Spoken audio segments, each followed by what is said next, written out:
Shalom, Israel. Okay, I want to continue where I left off at before because, again, what I'm trying to do now here is get up a timeline on the final days of the Messiah. So, right now, we at the 13th at even, very late in the 13th. Okay, and so we just want to keep a timeline exactly where we are at this particular point here. Verse 25. Then Judas, which betrayed him, answered and said, Master, is it I?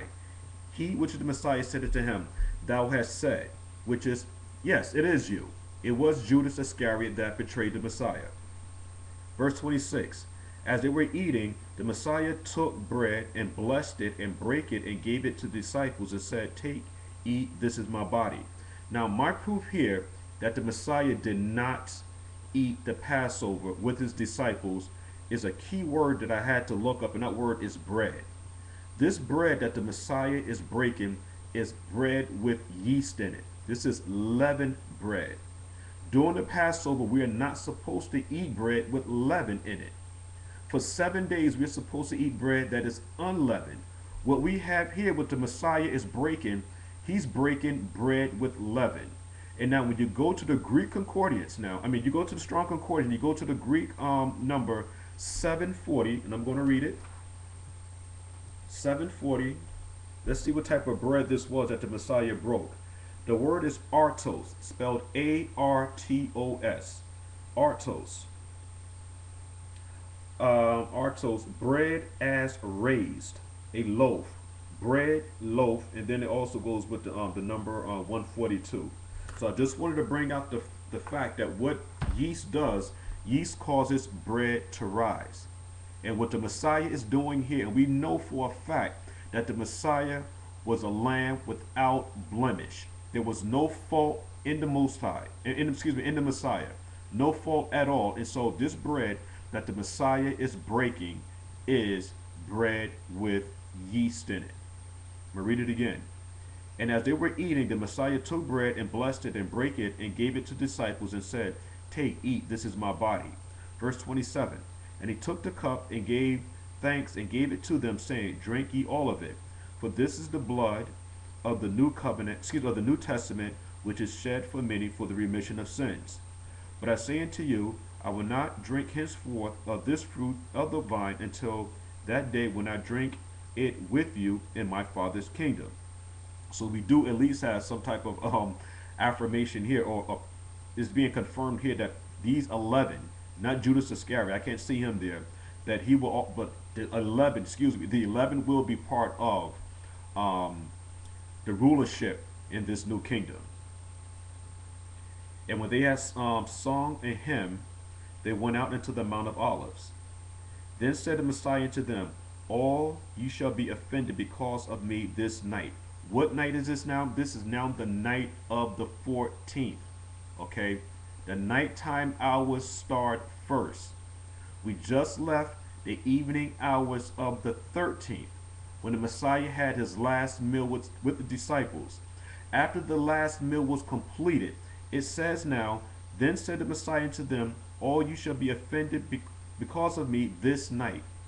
14th nighttime hours.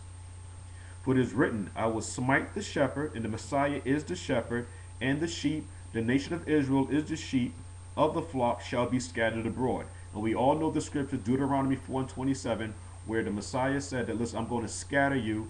Let's read that. Let's do it that way. Let's read it. No problem. Deuteronomy 4:27, where it talks about Israel being scattered. Deuteronomy 4:27. And the Lord shall scatter you among the nations, and you shall be left few in number among the heathen, where the Lord shall lead you. So that's what happened. Especially what's important with this scripture here, when we start to understand a little history.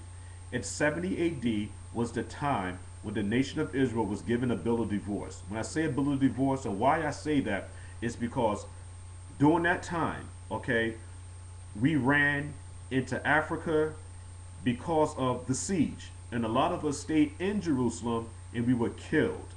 All right.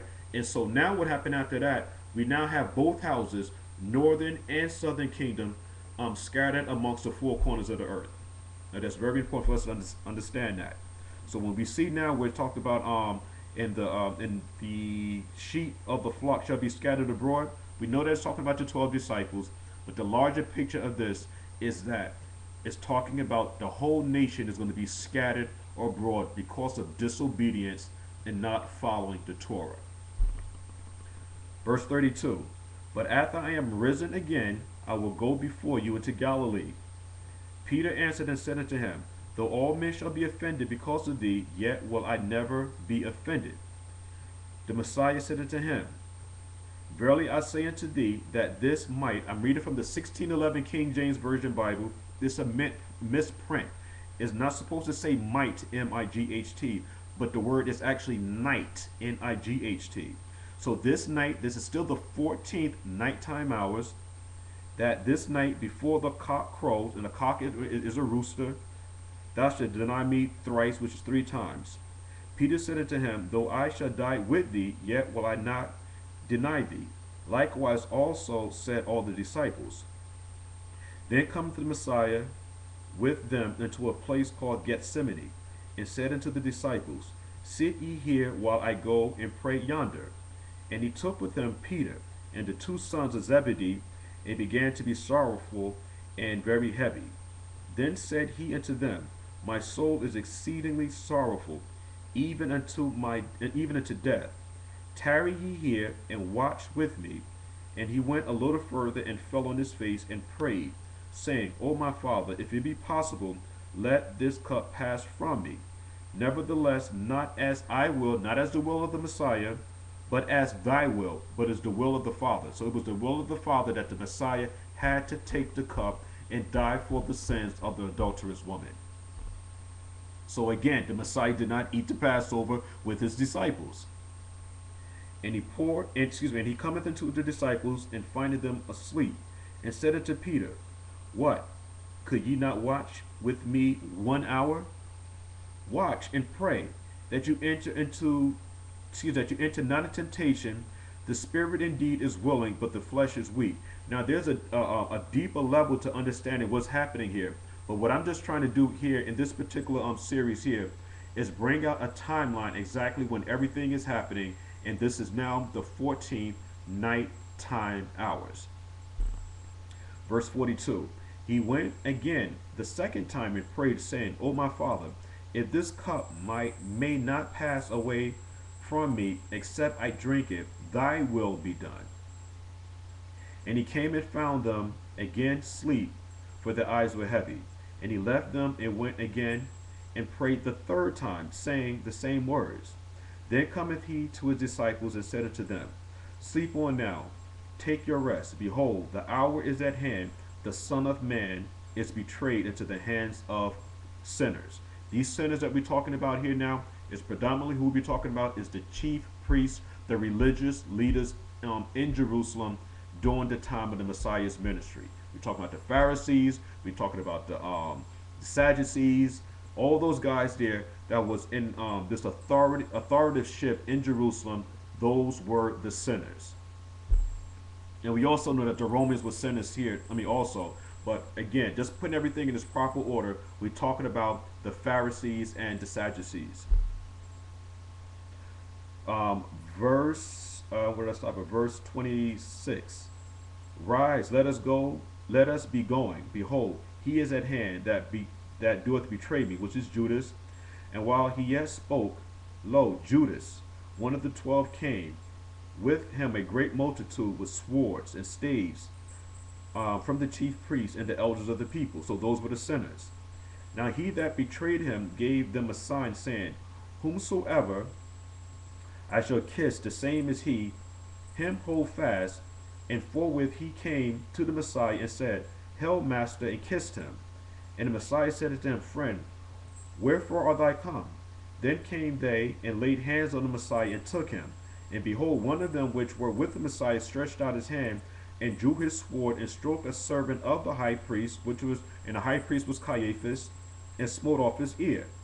Then said the Messiah to him, Put up again thy sword into its place, for all they that take the sword shall perish with the sword.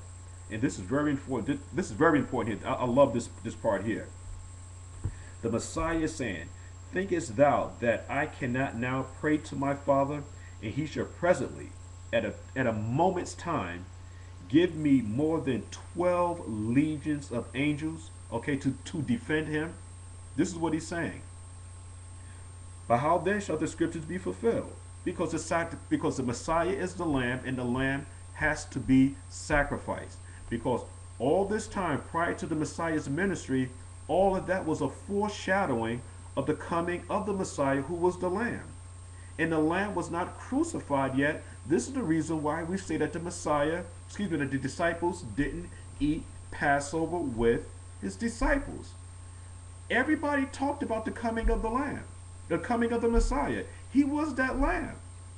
And the Messiah, again, didn't eat the Passover with his disciples. And the reason why I keep trying to elaborate on this, because there's some people who believe that the Messiah ate the Passover with his disciples, and he didn't. Verse 55.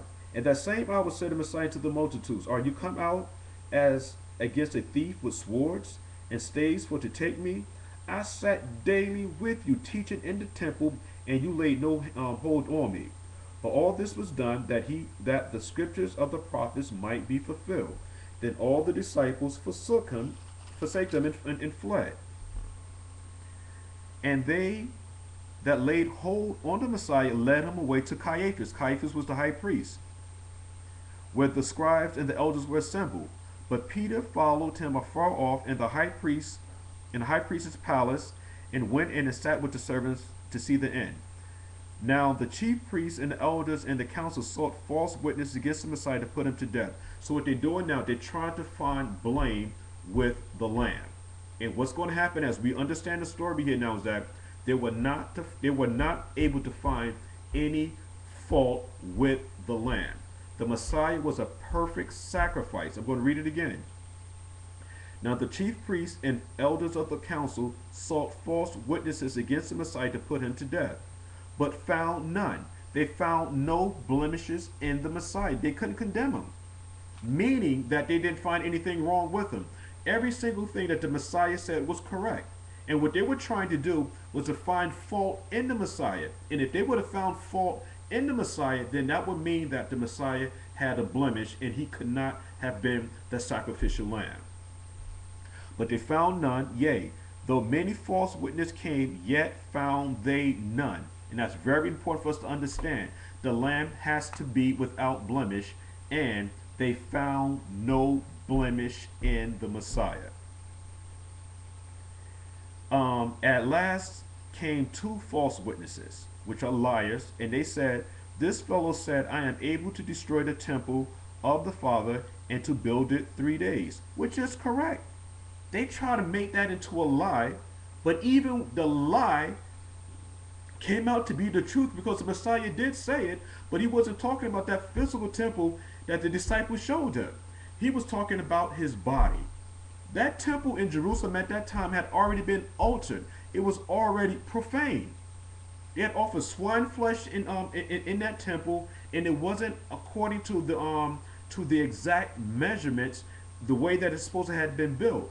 Alterations had been done to that temple. It was not built correctly. All right, so this body that or this temple that the Messiah is talking about, he's talking about his body. And they said, This fellow said, I am able to destroy the temple of the Father and to rebuild it in 3 days. And the high priest arose and said unto him, Answer thou nothing? What is it which these witnesses against thee? But the Messiah held his peace. The high priest answered and said unto him, I adjure thee by the living Father that thou tell us whether thou be the Messiah, the Son of the Father. The Messiah said unto them, Thou hast said. The Messiah is now confirming, yes, I am the Son of the Father. I am that sacrificial lamb. It is me. This is what the Messiah is saying here. Nevertheless, I say unto you, hereafter you shall see the Son of Man sitting on the right hand of power. And with that, I'm going to have to say shalom. I'm running out of time here. Shalom, Israel.